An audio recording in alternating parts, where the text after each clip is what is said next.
तो नरेश जी, जैसे आपके बैंक्वेट्स में इतनी शादियां हुई हैं, आपने इतनी शादियां देखी हैं, गठबंधन क्या है ये जी, बताएंगे ज़रा? गठबंधन भी बड़ा एक, देखिए, लड़का और लड़की के दोनों के अंग वस्त्रों को लेकर के एक बंधन गांठ बांधा जाता है, गांठ बांधी बांधी जाती जाती है। है। उसमें 5 चीजें रखी जाती हैं। हम्म 5 चीजें, उसके पीछे, हर चीज के पीछे एक भाव होता है।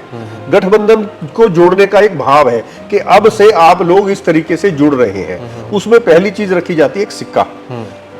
उसमें रुपया नहीं रखा जाता, सिक्का रखा जाता है। सिक्का लक्ष्मी का प्रतीक है और सिक्का एक मेटल का होता है, धन और शक्ति दोनों का प्रतीक है। तो इसलिए एक तो सिक्का रखा जाता है कि इन दोनों के जीवन में, वैवाहिक जीवन में धन धन हो और शक्ति इन दोनों के रिलेशन में बनी रहे। दूसरा, उसके अंदर हल्दी रखी जाती है। अच्छा। हल्दी का कारण, हल्दी की गांठ रखी जाती है, कच्ची वैसी हल्दी नहीं रखी जाती। हल्दी का एक औषधि का भी रूप में मानी जाती है और एक स्वास्थ्य वर्ध के लिए भी बड़ी अच्छी होती है।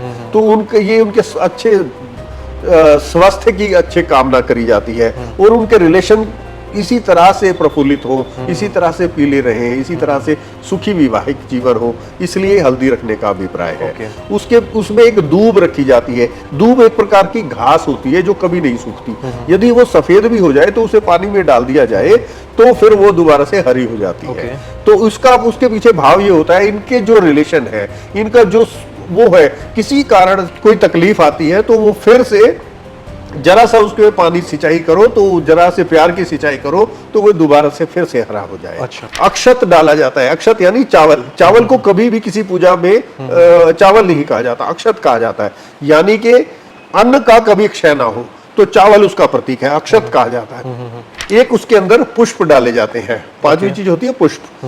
पुष्प का भी यही है कि इनका जीवन हमेशा खिलता, मुस्कुराता, हंसता के फूल की तरह से रहे। तो ये 5 चीजें गठबंधन में डाली जाती हैं।